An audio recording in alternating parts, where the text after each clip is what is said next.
traveling West Virginia with award-winning photojournalist Brad Rice.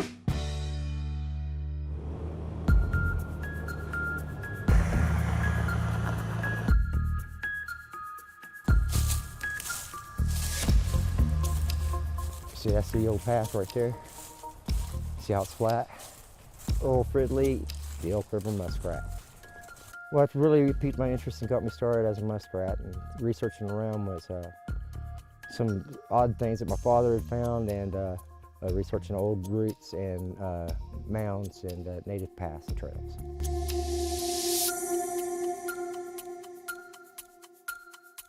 So I was sitting on the adjacent hillside over here next to a rock cairn that was a burial. I looked across the run here and saw this out-of-place structure, and I said, no, that can't be. I'm David Sybray.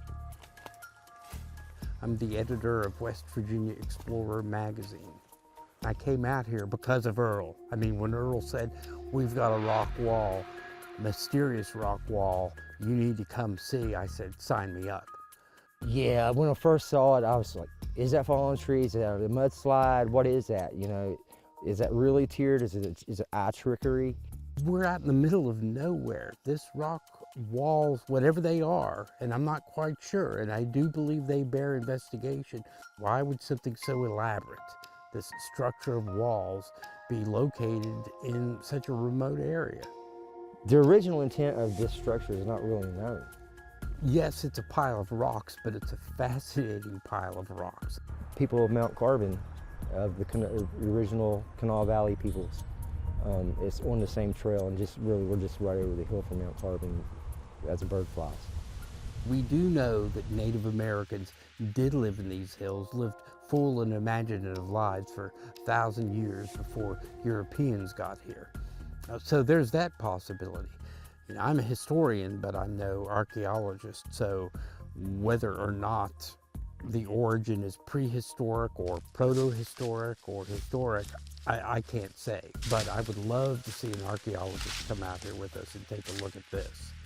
This is one of the remaining structures that is left. To me, it's a rarity, and it's a gift that it's still here.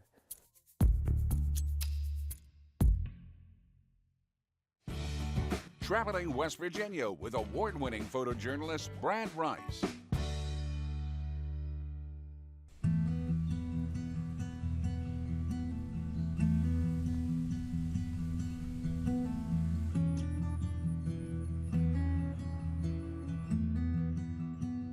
Well, Orville Brown was the oldest of 5 children.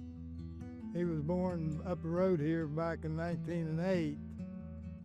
All those years, he never had a job and never married. My dad was Orville Brown's baby brother. So Orville is my uncle. Fair and square, he's my uncle. Now that everybody else wants to claim kin to him, they got to come through me. My name is Betsy Cohn, and Orville Brown was my uncle. My dad and Orville were brothers. Orville was the oldest of the bunch, and my dad was the baby.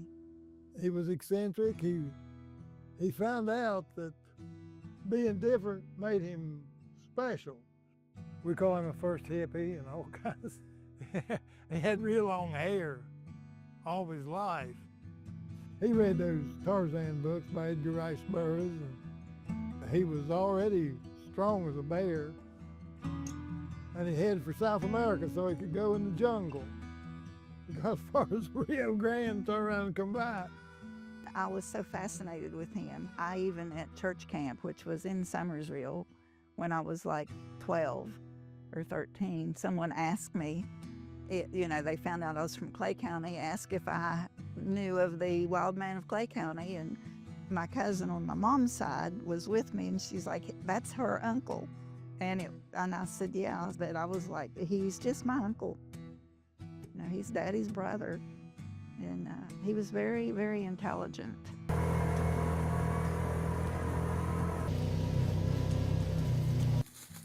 I don't know how old he was when he started taking pictures and all that he did.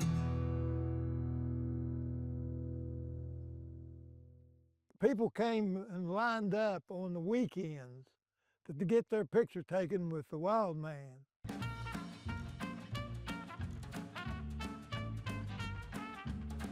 He charged them 50 cents if he was in the picture with them. He made more money than people working 5 days a week. To say he had anything wrong with him, he didn't have a thing wrong with him. He was just cashing in on being a celebrity. That's how he made a living. He wouldn't be the attraction like he was then. People wouldn't pay attention to him now. Orville wore this when he was taking pictures and all that stuff. He'd do this, and the hatchet in one hand, he'd put the knife in the other hand, do all kinds of stuff to sell pictures.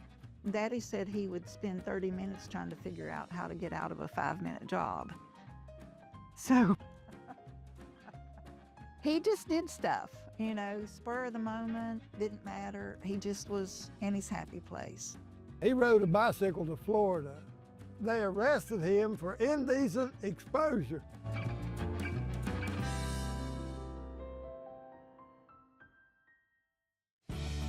Traveling West Virginia with award-winning photojournalist Brad Rice. Got a lot of good pictures there, don't you? Yeah, can't get him again. My generation is probably the last one that's going to remember him. That's the whole family. Oh, yeah. That's Orville and Army and Doris and Albie and my dad on the end. Every year at the Clay County Fair, he showed up with it, and man, he was the main attraction at the Clay County Fair. He went in the Army when he was a young man, and then he went in the Navy when World War II broke out.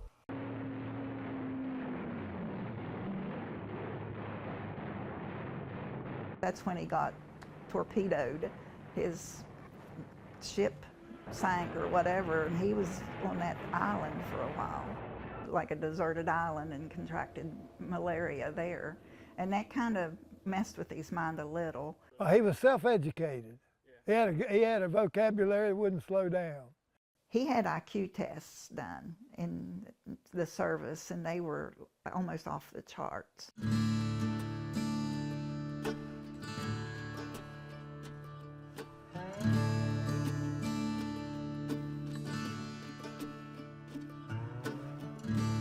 He started having some memory problems later. When my sister kept him, he was already in his 80s.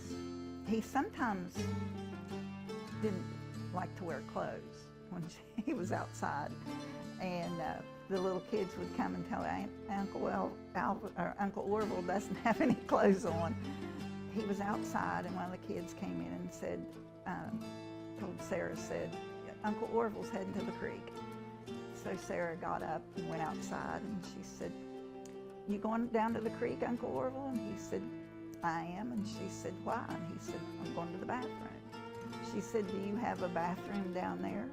He said, no, but I'm about to establish one. So she said, well, we've already established one in the house. So he just always had an answer. I actually preached his funeral. I talked about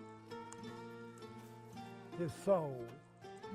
And he had, as far as we were concerned, he had made things right between him and God, and he was satisfied with that.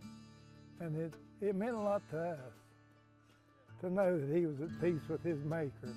Somebody is a little different. It doesn't mean that they're to be shunned, but you just, like you said, you need to embrace them.